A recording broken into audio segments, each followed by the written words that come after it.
News కు స్వాగతం. ముందుగా హెడ్లైన్స్.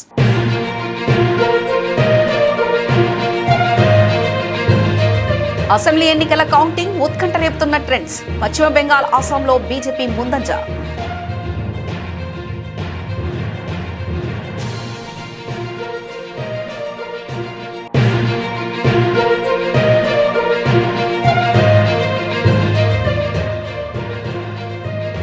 ఆపరేషన్ సింధూర్ అనేది సాంకేతిక యుద్ధానికి ఒక ప్రత్యక్ష ఉదాహరణ. నార్త్ టెక్ సింపోజియం ప్రారంభోత్సవంలో రక్షణ మంత్రి రాజ్నాథ్ సింగ్.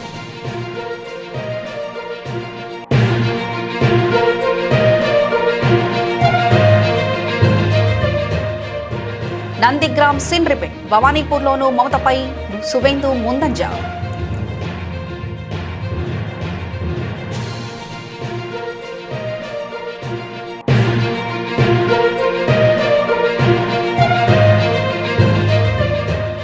గ్రామీణ ఓట్లు లెక్కించిన తర్వాతే అసలైన విజేతలు ఎవరో తెలుస్తుంది. ఏఐఏడీఎంకే నాయుడు, సి పొన్నయ్యన్ వెల్లడి.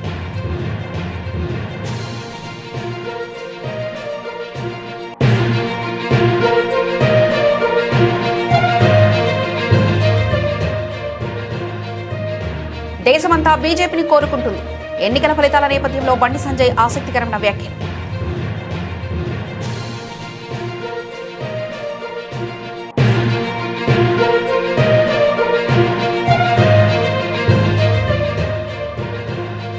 పుట్టినరోజు కూడా కావడంతో శ్రీవారిని దర్శించుకున్న నటి త్రిష, విజయ్ పార్టీ టీవీకే గెలుపు కోసం పూజలు చేసినట్లు ప్రచారం.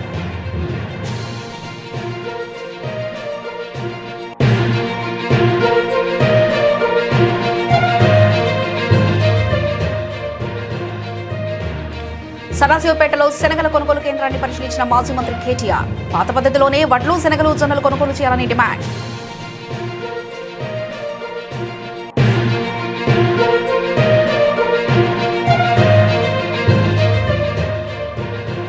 పోలీసుల సమక్షంలోనే తమ పార్టీ నాయకుడిపై దాడి అత్యంత దారుణం. YCP MP PV Mithun Reddy ధ్వజం.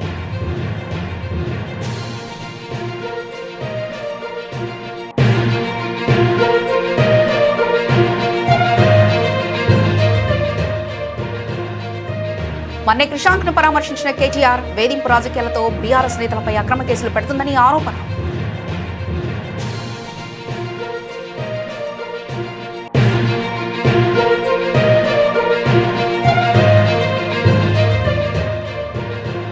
సెక్రటరియట్ సీఎంఓ భవన నిర్మాణంలో తవ్వే కొద్ది దోపిడీ లెక్కలతో చంద్రబాబు అవినీతి చిట్టా విప్పిన మాజీ మంత్రి కాకాని గోవర్ధన్ రెడ్డి.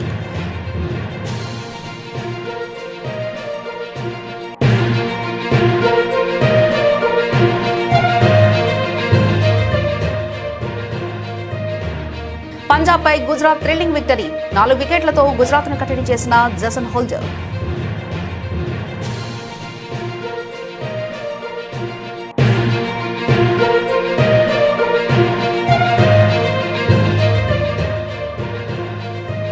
ఎన్నికల ఫలితాల ట్రెండ్స్. భారీ లాభాల్లో స్టాక్ మార్కెట్. సెన్సెక్స్ 833 పాయింట్లు, నిఫ్టీ 250 పాయింట్లు వృద్ధి.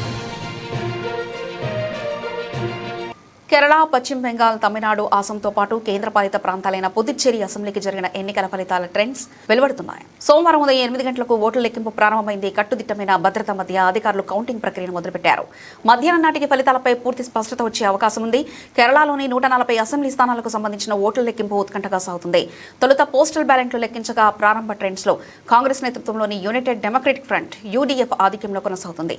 అధికార లెఫ్ట్ డెమోక్రటిక్ ఫ్రంట్ ఎల్డీఎఫ్ వెనకంజలో ఉంది. రాష్ట్రంలో ఎల్డీఎఫ్, యూటీఎఫ్, బీజేపీ కూటల మధ్య త్రిముఖ పోరు నెలకొంది. మరోవైపు పశ్చిమ బెంగాల్లో 294 స్థానాల్లో అధికార తృణమూల్ కాంగ్రెస్, టీఎంసీ, భారతీయ జనతా పార్టీ మధ్య తీవ్రమైన పోటీ కనిపిస్తుంది. వరుసగా 4సారి గెలిచి అధికారాన్ని నిలబెట్టుకోవాలని మమతా బెనర్జీ ప్రభుత్వం ప్రయత్నిస్తుండగా ఈసారి ఎలాగైనా పశ్చిమ బెంగాల్లో పాగా వేయాలని బీజేపీ గట్టి పోటీ చేస్తుంది. అసోంలో బీజేపీ స్పష్టమైన ఆధిక్యం కనబరుస్తుండగా పుదుచ్చేరిలో బీజేపీ ఆధిక్యంలో ఉంది. వీటితో పాటు కర్ణాటక, మహారాష్ట్ర, గుజరాత్, నాగాలాండ్, త్రిపుర రాష్ట్రాల్లోని 7 స్థానాలకు ఉప ఎన్నిక కౌంటింగ్ కూడా జరుగుతుంది. చాలా నియోజకవర్గాల్లో సిట్టింగ్ ఎమ్మెల్యేల మరణంతో ఈ ఉప ఎన్నికలు అనివార్యమయ్యాయి. మహారాష్ట్రలోని బారామతి స్థానానికి జరుగుతున్న ఉప ఎన్నికపై అందరి దృష్టి పడింది. ఇక్కడ దివంగత ఉప ముఖ్యమంత్రి అజిత్ పవార్ భార్య సునేత్రా పవార్ పోటీ చేస్తున్నారు. ఆమె గెలుపు తన పదవిని నిలబెట్టుకోవడానికి రాజ్యాంగబద్ధంగా కీలకం.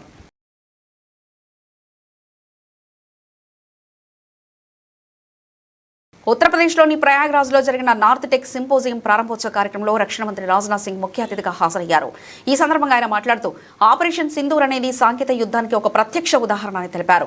మన బలగాల శౌర్యం తనకు గుర్తుందని, తాము ఓర్పు ప్రదర్శించి కేవలం ఉగ్రవాదులను మాత్రమే మట్టుబెట్టామని రక్షణ మంత్రి రాజ్నాథ్ సింగ్ చెప్పుకొచ్చారు. साथियों, हालांकि मुझे कहते हुए प्रसन्नता होती है कि हमारी सेनाओं ने, हमारी इंडस्ट्रीज ने भी बदलती हुई परिस्थितियों को बहुत अच्छे से एनालाइज किया है, ठीक तरीके से उसे समझा है. आप लोगों की तैयारी हमेशा up to date, up to mark and up to standard रहती है और इसके सबसे उदाहरण के रूप में तो ऑपरेशन सिंदूर ही हमारे सामने है. इस ऑपरेशन के 1 वर्ष पूरे हो चुके हैं. जब भी ऑपरेशन सिंदूर की बात आती है तो मुझे अपनी सेनाओं के शौर्य स्वाभाविक रूप से याद आता है. आतंकियों और उनके सरपरस्तों को जो मुंहतोड़ जवाब हमारे सैनिकों ने दिया, उसे पूरे देश का सिर गौरव के साथ ऊंचा हो गया. ये तो फिर भी अच्छा हुआ कि हमने धैर्य दिखाते हुए केवल आतंकवादियों का ही सफाया किया, नहीं तो हमारी सेनाएं क्या कुछ करने में सक्षम नहीं हैं, इसका अंदाजा तो पूरी दुनिया को अब हो चुका है. साथियों, ऑपरेशन सिंदूर अपने आप में टेक्नोलॉजिकल वारफेयर का मैं मानता हूं एक नमूना है और इस ऑपरेशन में आकाश तीर, आकाश मिसाइल सिस्टम और ब्रह्मोस जैसी एडवांस मिसाइल सिस्टम के साथ साथ अनेक लेटेस्ट इक्विपमेंट का भी उपयोग किया गया है और इसे साबित किया है कि हमारी सेनाएं बदलाव को समझ भी रही हैं और उसे आत्मविश्वास के साथ उसका उपयोग भी कर रही हैं. పశ్చిమ బెంగాల్ అసెంబ్లీ ఎన్నికల ఓట్ల లెక్కింపులో అనూహ్య పరిణామాలు చోటు చేసుకున్నాయి. కీలకమైన భవానీపూర్ నియోజకవర్గంలో ముఖ్యమంత్రి తృణమూల్ కాంగ్రెస్ అధినేత్రి మమతా బెనర్జీ వెనకంజలో ఉన్నారు. ఆమెపై బీజేపీ అభ్యర్థి ఒకప్పటి ఆమె సన్నిహితుడు సువేంద్ అధికారి ఆధిక్యత ప్రదర్శిస్తున్నారు.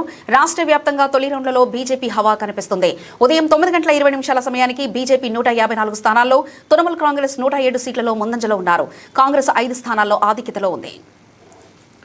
নন্দীগ্রামে আমার থার্ড রাউন্ডের শেষে আমার লিড আছে 6777, অ্যাপ্রক্স 7000। আর ভবানীপুরে আমার পোস্টাল ব্যালটে নন অফিসিয়াল লিড হয়েছে, আমি বলছি না, ওটা তো ইলেকশন কমিশন প্রপারলি বলবে। ফার্স্ট রাউন্ড ছিল মুসলিম এলাকা 63 নম্বর ওয়ার্ডে, আমার ডেফিসিট হয়েছিল অ্যাপ্রক্স 2000। সেকেন্ড রাউন্ড ছিল হিন্দু এলাকা, আমিও 2000 কাভার করেছি এবং এখন 2200 ভোটে আমি লিড করছি ভবানীপুর অ্যাসেম্বলি থেকে। মমতা ব্যানার্জি পিছিয়ে গেছে। আমার সেকেন্ড রাউন্ডে 4500 মতো লিড হয়েছে, থ্যাঙ্কস টু এভরি হিন্দু সনাতনী those who are cast in favour of me in ward number 63। Expected result 3, 4, 5, 77 নম্বর ওয়ার্ড, এখানে মমতা ব্যানার্জি ভালো লিড নেবেন। আমি যা প্রথম থেকে বলেছি 7, 8, 9, 10 আমি ওই বড় লিড কভার করব এবং 10 রাউন্ডের পর থেকে আমি এগোতে থাকব এবং expected Mamata Banerjee again defeat in Bhabanipur assembly. Malda মুর্শিদাবাদে মানিকচকে যেভাবে দেখা যাচ্ছে ভালো লিড করছে, কি বলবেন? డీఎంకే ప్రభుత్వ వ్యతిరేకత పట్టణ ప్రాంతాల్లో టీవీకేకు మేలు చేసిందని ఏఐఏడీఎంకే నాయకుడు సి పొన్నయ్యన్ తెలిపారు. గ్రామీణ ఓట్లు లెక్కించిన తర్వాతే అసలైన విజేతలు ఎవరో తెలుస్తుందని అన్నారు. యాంటీ ఇన్కంపెన్సీ ఫ్యాక్టర్స్ என்ற ஆங்கிலத்தில் சொல்லக்கூடிய ஆளுங்கட்சியினுடைய ஊழல், கற்பழிப்பு, போதைப் பொருள் போன்ற குறைபாடுகளால் பொதுமக்கள் மத்தியிலே, குறிப்பாக திமுக பெண்கள் மத்தியிலேயே திமுகவின் செல்வாக்கு குறைந்திருக்கிறது. அதன் காரணமாக திமுகவுக்கு தொய்வு. இருப்பா அவர் கேட்ட கேள்விக்கு பதில் சொல்ல வேண்டாமா? எதுக்கு அவசரப்படுற? அதனால தொய்வு. அந்த என்ன தேமுகவா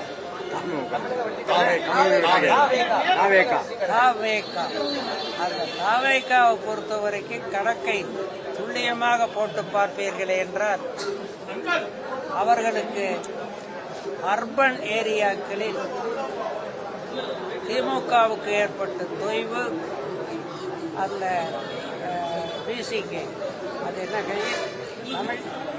தமிழக வெற்றி கழகத்துக்கு வெற்றியாக அமைந்திருக்கிறது. காரணம் அர்பன் ஓட் அந்த அர்பன் ஓட்டை பொறுத்த வரைக்கும் ஒரு 10% தான் முடிஞ்சிருக்கு. இன்னும் 90% தமிழகத்திலே ஊரல் ஓட்டு எண்ண வேண்டியிருக்கு. ஊரல் ஓட்டை எண்ணுகிற போதுதான் பிசிகேவனுடைய நிலை என்ன என்பது, உண்மை நிலை என்ன என்பது தெரியும். அப்போது கட்டாயமாக பிசிகே பின்தங்கிவிடும், மற்ற இயக்கங்கள் முன்னுக்கு வர வாய்ப்பு இருக்குது. ஊரல் அந்த voting bank will decide the future. ஒருவேளை அதிமுகவுக்கு பெரும்பான்மை கிடைக்கலனா தாவேகாவோட கூட்டணி அமைச்சு ஆட்சி அமைக்க வாய்ப்பு இருக்கா? என்னென்ன அதிமுகவுக்கு ஒருவேளை பெரும்பான்மை கிடைக்கல பட்சத்துல தாவேகாவோட கூட்டணி அமைச்சு ஆட்சி அமைக்க அந்த தாவேகா அத தமிழ்ல சொல்லுங்க. தமிழக முன்னேற்ற கழகம், தமிழக வெற்றி கழகம், தமிழக வெற்றி கழகத்தை பொறுத்த வரைக்கும் அது தனி கட்சி. எனவே கூட்டணி என்று அதிமுகவோடு அமைப்பதற்கு அவர்களுக்கு வாய்ப்பே கிடையாது. அது தனி கட்சி. எங்கள் கட்சியினுடைய பார்ட்னரா இருந்தா கூட்டணியை பத்தி பேசலாம். அவங்க எங்க கட்சியினுடைய பார்ட்னர். என்னங்க அதை நீங்க அவர்களிடம் கேளுங்கள், என்னிடம் கேட்கிறீர்கள். పశ్చిమ బెంగాల్లో ఎన్నో అరాచకాలు జరిగాయని, బంగ్లా చొరబాటుదారులకు దారులు మూసుకుపోయాయని కేంద్ర మంత్రి బండి సంజయ్ కుమార్ పేర్కొన్నారు. దేశమంతా బీజేపీని కోరుకుంటుందని ఉద్ఘాటించారు. కరీంనగర్లో బండి సంజయ్ పర్యటించి పలు కార్యక్రమాల్లో పాల్గొన్నారు. ఈ సందర్భంగా ఆయన మీడియాతో మాట్లాడారు. కాంగ్రెస్ అగ్రనేత రాహుల్ గాంధీ ప్రధాని కావాలని సీఎం రేవంత్ రెడ్డి కలలు కంటున్నారని అన్నారు. సీఎం ఎక్కడికి వెళ్తే అక్కడ కాంగ్రెస్ కు ఓటమనేది ఎద్దేవా చేశారు. కేరళంలో ప్రభుత్వంపై వ్యతిరేకత ఉండడంతోనే ఈ ఫలితాలు కాంగ్రెస్ కు కొంత అనుకూలంగా ఉన్నాయని చెప్పుకొచ్చారు. పశ్చిమ బెంగాల్లో బీజేపీ రావాలని ప్రజలు కోరుకున్నారని అన్నారు. బీజేపీకి అసలు ప్రచారకర్త రాహుల్ గాంధీయేనని బండి సంజయ్ సెటర్లు గుప్పించారు. దక్షిణాది రాష్ట్రాలు, ఉత్తరాది రాష్ట్రాలు, ఈ రాష్ట్రము ఆ రాష్ట్రము, ఈ ప్రాంతము ఆ ప్రాంతం అని చెప్పి దేశ ప్రజల లోపల ఒక విభజన, ఒకటి విష కోణాలు నింపే ప్రయత్నం చేసినటువంటి, దేశ ప్రజల లోపల అయోమయం సృష్టించే ప్రయత్నం చేసినటువంటి రాష్ట్ర ముఖ్యమంత్రి రేవంత్ రెడ్డి గారికి, తమిళనాడు ముఖ్యమంత్రి ఇంకా కొంచెంసేపు ఉన్నాడు ముఖ్యమంత్రి స్టాలిన్ గారికి ఇలా దేశ ప్రజలు గుణపాఠం చెప్పారు. పాపం రాష్ట్ర ముఖ్యమంత్రి ఏడికైనా ఒకటే, తమిళనాడు వేండు అవుటే, మధ్యప్రదేశ్ వేండు అవుటే, బీహార్ వేండు అవుటే, హర్యానా వేండు అవుటే. కాబట్టి నేను చెప్తున్నా, ముఖ్యమంత్రి తొందర రాహుల్ గాంధీ కుర్చీలో కూర్చోవాలి, బాగా ఆతుత బాగుంది, ఇప్పటికున్నది. తొందరగా రాహుల్ గాంధీకి ఏం తెలియదు, నాకే అన్ని తెలుసు అని చెప్పుకునే ప్రయత్నం ముఖ్యమంత్రి చేస్తున్నాడు. ఇవాళ ఏమైంది, ఇవాళ ఇప్పుడు వచ్చిన ఫలితాల ప్రకారం బెంగాల్లో మేము గెలిచే అవకాశాలు ఎక్కువన్నాయి, పాండిచ్చేరిలో మేము గెలిచే అవకాశాలు ఎక్కువన్నాయి, అస్సాంలో వారు వంచే లెక్కనే ఫలితాలు వస్తున్నాయి. ఇవాళ కేరళలో ఆ కమ్యూనిస్ట్ ప్రభుత్వం 3 సార్లు 2 సార్లు అయింది కాబట్టి, ప్రజా వ్యతిరేకత ఉంది కాబట్టి అది గుడ్డిలో మీరు గెలిచే ప్రయత్నం గెలుస్తున్నారు కావచ్చు అంతే. ఆ పరిస్థితులు దేశంలో కాంగ్రెస్ పార్టీ ఎక్కడ రాసి పెట్టుకోరు. ఇక కాంగ్రెస్ ముక్త్ భారత్ అనే నినాదం ఇవాళ మేము సక్సెస్ కాబోతున్నాం. ఇవాళ అనేక రాష్ట్రాలు, ఇవాళ బెంగాల్ మాకు కొత్తగా యాడ్ అవుతుంది. ఇవాళ ఇట్లా ఇంకా రాబోయే ఎన్నికలు కూడా నరేంద్ర మోడీ గారి నేతృత్వంలోని ఎన్డీఏ ప్రభుత్వాలు ఈ దేశంలో డబుల్ ఇంజన్ సర్కార్ ఏర్పడబోతున్నాయి. అంతటా కూడా ఇలా బెంగాల్ ఫలితాల కోసం దేశవ్యాప్తంగా భారతీయ జనతా పార్టీ కార్యకర్తలు ఎదురుస్తున్నారు. ఈ ఫలితాల బట్టిగా దాదాపు అనేక మంది కార్యకర్తలు బలిదానం అయిపోయినాడు. బంగ్లాదేశ్ గుండాల చేతుల మా కార్యకర్తలు బలిదానం అయిపోయారు, మా కార్యకర్తల కుటుంబాలు బలైపోయినాయి. దాన్ని దృష్టిలో ఉంచుకుని ఇటీవల బెంగాల్ గెలవాలి, పశ్చిమ బెంగాల్ గెలవాలని ఒక ఆతృత. తమిళనాడు అసెంబ్లీ ఎన్నికల ఫలితాల కౌంటింగ్ ఉత్కంఠభరితంగా సాగుతున్న వేళ ప్రముఖ సినీ నటి త్రిష తిరుమల పర్యటన రాజకీయ వర్గాల్లో ఆసక్తి రేపుతుంది. ఈ రోజు ఉదయం ఆమె శ్రీవారి సుప్రభాత సేవలో పాల్గొని వెంకటేశ్వర స్వామిని దర్శించుకున్నారు. తమిళనాడులో హోరాహోరీగా సాగిన ఎన్నికల ఫలితాలు మరికొన్ని గంటల్లో తేలనుండగా ఈ దర్శనం ప్రాధాన్యత సంతరించుకుంది. నటుడు విజయ్ స్థాపించిన తమిళగ వెట్రి కళగం టీవీకే పార్టీ ఎన్నికల్లో తొలిసారి పోటమి చేస్తుండటంతో ఆయన విజయం కోసం త్రిష శ్రీవారిని ప్రార్థించినట్లుగా ప్రచారం జరుగుతుంది. సోమవారం త్రిష పుట్టినరోజు కూడా కావడంతో మరో విశేషం. ఆదివారం రాత్రి తాను తిరుపతికి ప్రయాణిస్తున్నట్లు త్రిష తన ఇన్స్టాగ్రామ్ లో పోస్ట్ చేయడంతో ఈ ఊహాగానాలు మరింత బలం చేకూర్చింది. ఎన్నికల ఫలితాలకు ముందు త్రిష తిరుమల పర్యటన తమిళనాడు చర్చనీయాంశంగా మారింది. సంగారెడ్డి జిల్లా సదాశివపేటలో శనగల కొనుగోలు కేంద్రాన్ని మాజీ మంత్రి బీఆర్ఎస్ వర్కింగ్ ప్రెసిడెంట్ కేటీఆర్ పరిశీలించారు. పంట కొనుగోలు కేంద్రంలో రైతుల ఇబ్బందులను ఆయన అడిగి తెలుసుకున్నారు. ఈ సందర్భంగా ఆయన మాట్లాడుతూ రాష్ట్ర వ్యాప్తంగా పంటల కొనుగోలు విషయంలో కాంగ్రెస్ ప్రభుత్వం పూర్తిగా విఫలమైందని, పాత పద్ధతిలోనే వడ్లు, శనగలు, జొన్నలు ఎలాంటి షరతులు లేకుండా వెంటనే కొనుగోలు చేయాలని డిమాండ్ చేశారు. ప్రభుత్వం యొక్క ఆలోచన ఒకటే కనబడతా ఉంది. ప్రభుత్వం ఏమనుకుంటుందంటే అసలు ఈ జోకుడు, కొనుడు ఇవి బంద్ పెడితే మరి మద్దతు ధర ఇచ్చే బాధ తప్పుతుంది, బోనస్ ఇచ్చే బాధ తప్పుతుంది, లేకపోతే జోకితే కొంటే మళ్ళా రైతుకు పైసలు ఇవ్వాలి, మళ్ళా రైతు కోపానికి వస్తాడని చెప్పి ఇవాళ మొత్తంగా ఎక్కడా కొనుగోలు చేయకుండా తప్పించుకునే ప్రయత్నం చేస్తా ఉన్నది. మొత్తం అన్ని పంటలు ఇడిచిపెట్టినారు. అన్ని వరి, మొక్కజొన్న, అదేవిధంగా తెల్లజొన్న, శనిగలు, రాష్ట్ర వ్యాప్తంగా ఏ పంట కొనుగోలు కూడా సరిగ్గా జరగడం లేదు. కేసీఆర్ ప్రభుత్వం ఉన్నప్పుడు మా గౌరవ ఎమ్మెల్యేలు ఒక మాట చెప్తే, రైతుల నుంచి విజ్ఞప్తి వస్తే ఎటువంటి కండిషన్లు పెట్టకుండా, ఎట్లాంటి ఆంక్షలు పెట్టకుండా మొత్తం సంపూర్ణంగా పంట మొత్తం ప్రభుత్వమే కొంటుండే. కానీ ఇవాళ పరిస్థితి, ఈ యాసంగి సీజన్ లో 95 లక్షల మెట్రిక్ టన్నుల వరి కొనుగోలు చేస్తామని చెప్పి ప్రభుత్వం చెప్పింది. కానీ ఈ రోజు వరకు 4 మే పోలీసుల సమక్షంలోనే వైఎస్ఆర్సీపీ నాయకుడు రాయచోటి మాజీ మున్సిపల్ వైస్ చైర్మన్ దశరథ రామరెడ్డిపై టీడీపీ గుండాలు విచక్షరహితంగా దాడి చేసి కాళ్లు చేతులు విరిచేసి తలా పగలగొట్టారని, ఇది అత్యంత హేయమని వైఎస్ఆర్సీపీ లోక్సభ పక్షనేత పివి మిత్రుడి ధ్వజమెత్తారు. రాయచోటిలో 2 రోజులుగా తన ఫంక్షన్ హాల్ మీద జరుగుతున్న దాడులపై సిఐడిఎస్పీకి ఫిర్యాదు చేసినా వారు పట్టించుకోకపోవడం వల్లే ఈ రోజు ఆయన చావుబతుకుల మధ్య ఆసుపత్రిలో కొట్టుమిట్టాడుతున్నారని తెలిపారు. పోలీసులు అధికార పార్టీ నాయకులను తొత్తులుగా వ్యవహరిస్తూ దాడులకు పరోక్షంగా సహకరించడం హేయమని అన్నారు. రాయచోటి పట్టణంలో దశరథ రామరెడ్డి అనే మా నాయకుడు, ఆయన మున్సిపల్ వైస్ చైర్మన్ గా కూడా ఉన్నారు. ఆయన పైన దౌర్జన్యం జరుగుతోందని చెప్పి నిన్నటి నుంచి అతని ఫంక్షన్ హాల్ని ఇబ్బంది పెట్టే విధంగా, ఫంక్షన్ హాల్ని పగలగొట్టే విధంగా నిన్నటి నుంచి ప్లాన్ చేశారు అని చెప్పి అతను పోయి కంప్లైంట్ ఇచ్చే ప్రయత్నం కూడా చేయడం జరిగింది. నిన్న పోలీసు ఉన్నతాధికారులను కూడా పోయి ఆయన కలవడం జరిగింది. కనీసం కంప్లైంట్ కూడా సిఐడిఎస్పీ తీసుకునేదానికి ముందుకు రాలేదు. ఈరోజు పరిస్థితి చూస్తే ఈరోజు తెలుగుదేశం గుండాలు అందరూ కూడా అతని ఫంక్షన్ హాల్ ఈరోజు అంతా కూడా పూర్తిగా పగలగొట్టి ఈరోజు ఆయన్ని ఎంతో పైశాచికంగా ఈరోజు అతనిపై దాడి చేసి అతని 2 కాళ్ళు కూడా ఫ్రాక్చర్ అయ్యే విధంగా ఈరోజు ఆయన కొట్టడం జరిగింది. అదేవిధంగా తలకు గాయాలయ్యాయి. చాలా సీరియస్ పరిస్థితుల్లో అతన్ని ఈరోజు తిరుపతి హాస్పిటల్కు తీసుకుపోవడం జరిగింది. ఇంత దారుణం జరుగుతా ఉన్నా కూడా ఇప్పటి వరకు ఒకరిని కూడా అరెస్ట్ చేయలేదు. ఆంధ్ర రాష్ట్రంలో ఇలాంటి ఇన్సిడెంట్స్ రోజు పెరిగిపోయినాయి. ఈరోజు పరిస్థితి చాలా దారుణంగా ఉంది. ఇక్కడ యాక్షన్ ఎవరిపైన తీసుకుంటారంటే ఏదన్నా రాజకీయంగా ఎవరైనా కంప్లైంట్ ఇచ్చి ఒక పార్టీకి ఈరోజు తొత్తులుగా పోలీసు వ్యవహరిస్తూ ఉన్నారు. ఏదో సోషల్ మీడియాలో కేసు పెడితే ఒకే కేసుని 40 స్టేషన్లో పెట్టి తిప్పడం అలాంటివి చేస్తూ ఉన్నారు. కళ్ళెదురుగా వచ్చి దౌర్జన్యం జరుగుతూ ఉందని కంప్లైంట్ ఇస్తే కూడా ఈరోజు సిఐడిఎస్పీ తీసి స్పందించే పరిస్థితిలో ఈరోజు లేని పరిస్థితి ఉంది. అక్కడే పోలీసుల సమక్షంలోనే అతన్ని ఇంత దారుణంగా కొట్టినా కూడా ఇప్పటి వరకు ఒక అరెస్ట్ కూడా లేదు. ఈరోజు ఎవరైతే దాడి చేశారో వీడియోలన్నీ కూడా ఉన్నాయి, వాళ్ళ ఒక్కరిపైన కూడా ఈరోజు చర్యలు తీసుకోలేదు. ఇలాంటి దారుణమైన పరిస్థితి. కాంగ్రెస్ ప్రభుత్వం వేధింపు రాజకీయాలతో బీఆర్ఎస్ నేతలపై అక్రమ కేసులు పెడుతుందని బీఆర్ఎస్ వర్కింగ్ ప్రెసిడెంట్ కేటీఆర్ అన్నారు. సోమవారం సంగారెడ్డి జైల్లో అక్రమ కేసులో నిర్బంధంపై బీఆర్ఎస్ నాయకుడు మన్నే క్రిషాంక్ ను పరామర్శించారు. ఈ సందర్భంగా కేటీఆర్ మాట్లాడుతూ కాంగ్రెస్ ప్రభుత్వం ప్రతీకార రాజకీయాలతో బీఆర్ఎస్ నాయకులను లక్ష్యంగా చేసుకుని అక్రమ కేసులు పెడుతుందని తీవ్రంగా విమర్శించారు. మన్నే క్రిషాంక్ ఓ ఉన్నత విద్యావంతుడు, న్యాయవాది, పీహెచ్డీ పట్టా పొందిన వ్యక్తి. ఉస్మానియా యూనివర్సిటీ విద్యార్థి. ఉద్యమంలో ముందుండి పోరాడిన ఆయన తెలంగాణ రాష్ట్రం ఏర్పడ్డ తర్వాత టీఎస్ఎండీసీ చైర్మన్ గా బాధ్యతలు నిర్వర్తించారని తెలిపారు. గత 2.5 సంవత్సరాలుగా ప్రభుత్వ అవినీతి అక్రమాలను ప్రశ్నిస్తూ ప్రజల ముందుకు తీసుకొస్తున్నందుకే క్రిషాంక్ పై వరుసగా కేసులు నమోదులు చేస్తున్నారని కేటీఆర్ విమర్శించారు. దోపిడీని బయటికి తీసుకొచ్చే ప్రయత్నం చేసినా వారిని ఇబ్బంది పెట్టడానికి, వారి గొంతు నొక్కడానికి అడ్డమైన కేసులు, పనికిమాలిన వేధింపులు అన్నట్టుగా నడుస్తూ ఉంది. మా సోదరుడు మన్నే క్రిషాంక్ గారు విద్యార్థి ఉద్యమంలో ఉస్మానియా యూనివర్సిటీ నుండి ఒక ధృవతార మాదిరిగా ఆనాడు అప్పుడున్న ప్రభుత్వానికి వ్యతిరేకంగా పోరాటం చేసి, మరి పోరాటంలో ముందుండి నడిచి తర్వాత క్రమక్రమంగా తెలంగాణ రాష్ట్రం వచ్చిన తర్వాత పెద్దలు కేసీఆర్ గారి ఆశీస్సులతో తెలంగాణ స్టేట్ మినరల్ డెవలప్మెంట్ కార్పొరేషన్కి చైర్మన్గా పనిచేసిన ఒక బాధ్యత కలిగిన సోదరుడు. స్వయంగా తాను కూడా ఒక న్యాయవాది, చదువుకున్న పిల్లోడు, పీహెచ్డీ చేసిన పిల్లోడు. మరి అట్లాంటి తమ్ముడు గత 2.5 సంవత్సరాలుగా ఒకటే పని చేస్తా ఉన్నాడు. ఈ ప్రభుత్వంలో జరుగుతున్న అవినీతిని అడుగడుగునా ప్రశ్నిస్తున్నాడు, బయటపెడుతున్నాడు.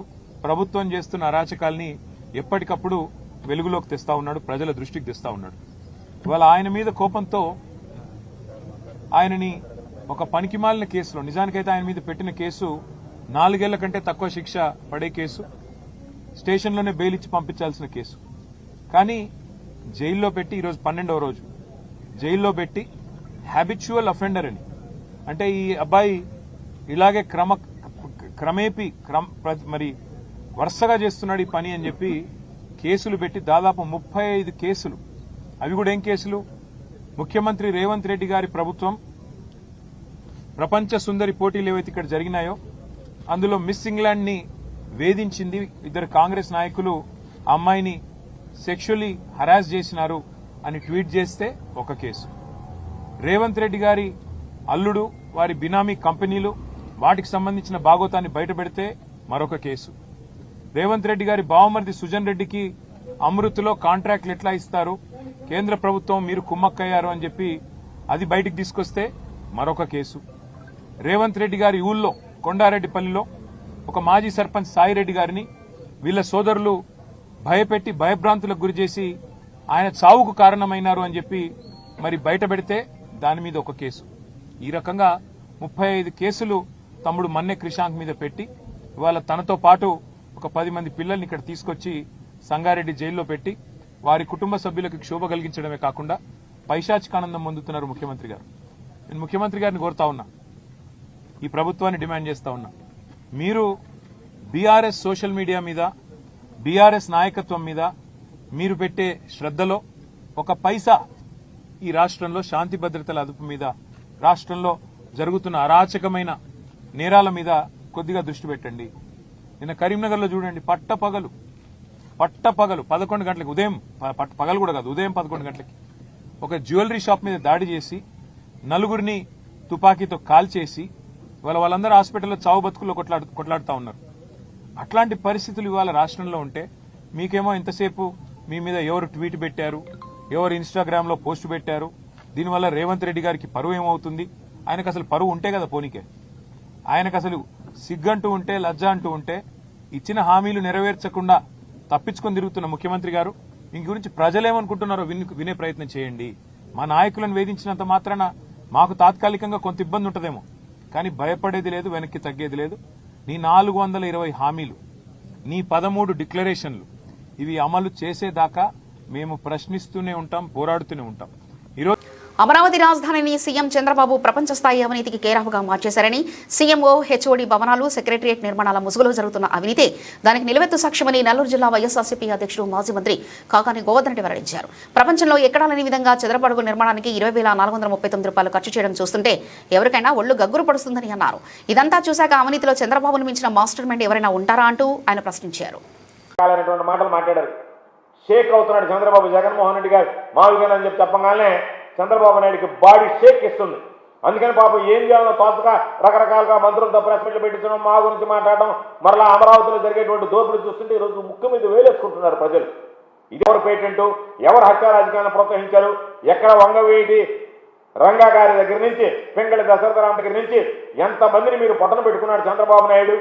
ప్రజలందరూ కూడా గుర్తుంచుకోవాల్సింది, అమరావతి పేరుతో చంద్రబాబు నాయుడు కొడుకు చేస్తున్నటువంటి దోపిడీ, వేల కోట్ల రూపాయల ప్రజల సొమ్ము, ప్రజలకు సంబంధించి కనీస మౌలిక సదుపాయాలు, కనీస వసతి సదుపాయాలు కల్పించకుండా అమరావతి పేరుతో అమరావతి నిర్మాణం కన్నా నీ సొంత సామ్రాజ్యాన్ని, ఈరోజు ఆర్థిక సామ్రాజ్యాన్ని నిర్మించుకోవాలనేటువంటి ఒక దుర్మార్గం అనేటువంటి ఆలోచనతో ప్రజల సొమ్ముని దొంగతనంగా తవ్వి తరలిస్తూ గుణపాలతో ప్రజల నోళ్లు కొట్టేటువంటి మీకు తగినటువంటి బుద్ధి చెప్పడానికి ఆంధ్ర రాష్ట్ర ప్రజలు సిద్ధంగా ఉంటారని చెప్పి ఈ సందర్భంగా మనవి చేస్తూ, ఇప్పటికైనా మీరు ఆ పార్టీ సింబల్ని, మీ పార్టీని గుణపం పార్టీ అని చెప్పి పెట్టుకుంటే మంచిదని చెప్పి. అహ్మదాబాద్ లో నరేంద్ర మోదీ స్టేడియం వేదికగా జరిగిన ఐపీఎల్ 2026 మ్యాచ్ లో గుజరాత్ టైటాన్స్ అద్భుత విజయం సాధించింది. పంజాబ్ కింగ్స్ తో జరిగిన ఉత్కంఠభరిత పోరులో 4 వికెట్ల తేడాతో గెలుపొందింది. సాయి సుదర్శన్ 57 అర్ధశతకంతో రాణించగా ఆఖర్లో వాషింగ్టన్ సుందర్ 23 బంతుల్లో 40 నాటౌట్ అద్భుతమైన ఇన్సింగ్ తో మరో బంతి మిగిలి ఉండగానే జట్టును విజయ తీరాలకు చేర్చారు. 164 పరుగుల లక్ష్య ఛేదనతో గుజరాత్ కు శుభారంభం దక్కలేదు. కెప్టెన్ గిల్ తర్వాత అవుట్ అయిన సాయి సుదర్శన్ ఇన్సింగ్ ను నడిపించారు. జాస్ బట్లర్ 26 కలిసి కీలక భాగస్వామ్యంగా నెలకొల్పాడు. వాషింగ్టన్ సుందర్ బాధ్యతాయుతమైన ఇన్సింగ్ ఆడాడు. ఆఖరి ఓవర్లో 11 పరుగులు అవసరం కాగా మార్కస్ స్టోయినెస్ బౌలింగ్ లో స్కూప్ షాట్ తో 6 కొట్టి జట్టు విజయాన్ని అందించారు. అంతకుముందు తొలుత బ్యాటింగ్ చేసిన పంజాబ్ కింగ్స్ ను గుజరాత్ బౌలర్ కట్టడి చేశారు. పంజాబ్ ఒక దశలో 47 పరుగులకే 5 వికెట్లు కోల్పోయి పీకల్లోతు కష్టాల్లో పడింది. ఈ సమయంలో న్యూరాన్ షెడ్గే 29 బంతుల్లో 57, మార్కస్ స్టోయినిస్ 40 కలిసి 79 పరుగుల భాగస్వామ్యంతో జట్టును అడ్డుకున్నారు. అయినప్పటికీ డెత్ ఓవర్లలో హోల్డర్ మళ్లీ వికెట్లు తీయడంతో పంజాబ్ నిర్ణీత 20 ఓవర్లలో 163/9 స్కోర్కే పరిమితమైంది.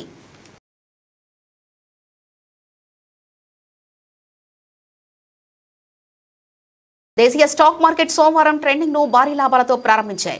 పశ్చిమాసియాలో ఉద్రిక్తతలు తగ్గుముడతం పడతాయన్న ఆశలు, దేశీయంగా అసెంబ్లీ ఎన్నికల ఫలితాల సరళి సానుకూలంగా ఉండడంతో సూచీలు ఉత్సాహంగా కదులుతున్నాయి. ట్రేడింగ్ ప్రారంభంలోనే సెన్సెక్స్, నిఫ్టీ దాదాపు 1% మేర లాభపడ్డాయి. సెన్సెక్స్ ఉదయం సెషన్లో 833 పాయింట్లు 1.08% పెరిగి 77,746.79 వద్ద ఇంట్రాడే గరిష్టాన్ని తాకింది. నిఫ్టీ కూడా ఈ 250 పాయింట్లు 1.03% లాభపడి 24,245.85 స్థాయికి చేరుకుంది. Auto, reality, metal, FMCG, energy రంగాల షేర్లతో కొనుగోలు ఆసక్తి కనిపించింది. అయితే Kotak Mahindra bank, doctor Reddy's, TCS, ITC, Bharti Airtel వంటి కొన్ని షేర్లు నష్టాల్లో పయనించాయి. పశ్చిమాసియాలో ఉద్రిక్తతల నేపథ్యంలో అమెరికా అధ్యక్షుడు డొనాల్డ్ ట్రంప్ చేసిన వ్యాఖ్యలు మార్కెట్పై సానుకూల ప్రభావం చూపాయి. హర్ముజ్ జలసంధిలో చిక్కుకున్న నౌకలకు మానవతా దృక్పథంతో సాయం చేస్తామని ట్రంప్ ప్రకటించారు. ఇది అంతర్జాతీయంగా చమురు ధరలు తగ్గడానికి కారణమైంది. బ్రెంట్ క్రూడ్ బ్యారెల్ ధర 0.61% తగ్గి $107.51, WTI క్రూడ్ ధర 2.77% తగ్గి $99.11 చేరింది. బులెటిన్ ముగించే ముందు హెడ్లైన్స్ మరోసారి చూద్దాం.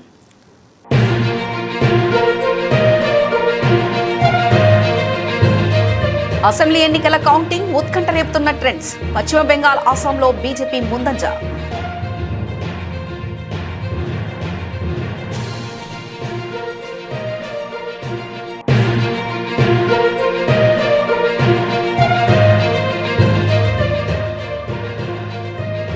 ఆపరేషన్ సింధూర్ అనేది సాంకేతిక యుద్ధానికి ఒక ప్రత్యక్ష ఉదాహరణ. నార్త్ టెక్ సింపోజియం ప్రారంభోత్సవంలో రక్షణ మంత్రి రాజ్నాథ్ సింగ్.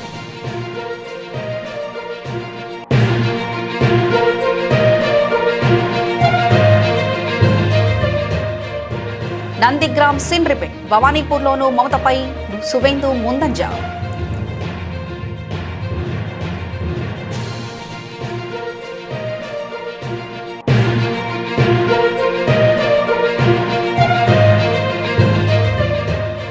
గ్రామీణ ఓట్లు లెక్కించిన తర్వాతే అసలైన విజేతలు ఎవరో తెలుస్తుంది. AIADMK Naidu, C Ponnaiyan వెల్లడి.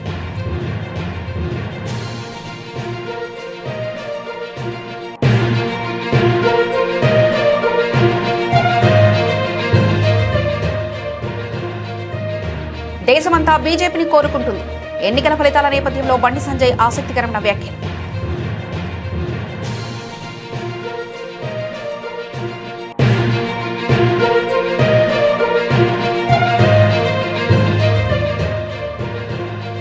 పుట్టినరోజు కూడా కావడంతో శ్రీవారిని దర్శించుకున్న నటి త్రిష, విజయ్ పార్టీ టీవీకే గెలుపు కోసం పూజలు చేసినట్లు ప్రచారం.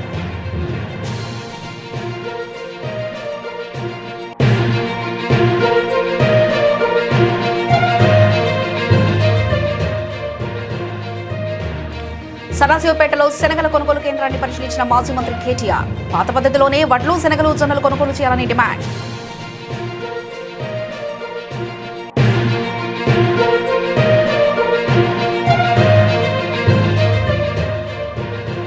పోలీసుల సమక్షంలోనే తమ పార్టీ నాయకుడిపై దాడి అత్యంత దారుణం. YCP MP PV Mithun Reddy ధ్వజం.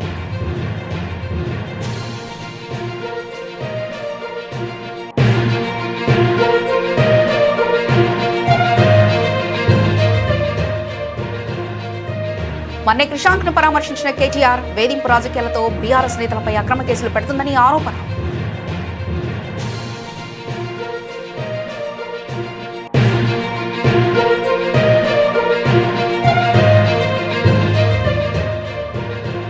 సెక్రటరియట్ సీఎంఓ భవన నిర్మాణంలో తవ్వే కొద్ది దోపిడీ, లెక్కలతో చంద్రబాబు అవినీతి చిట్టా విప్పిన మాజీ మంత్రి కాకాని గోవర్ధన్ రెడ్డి.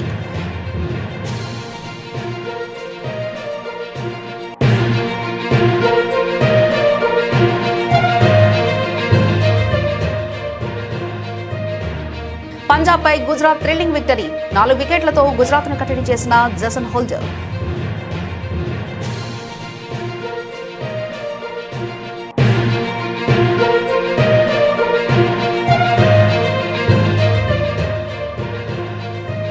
ఎన్నికల ఫలితాల ట్రెండ్స్, భారీ లాభాల్లో స్టాక్ మార్కెట్, సెన్సెక్స్ 833 పాయింట్లు, నిఫ్టీ 250 పాయింట్లు వృద్ధి. ఇవి ఇప్పటివరకున్న అప్డేట్స్. మరో బులెటిన్లో మళ్ళీ కలుసుకుందాం. అంతవరకు సెలవు. నమస్కారం.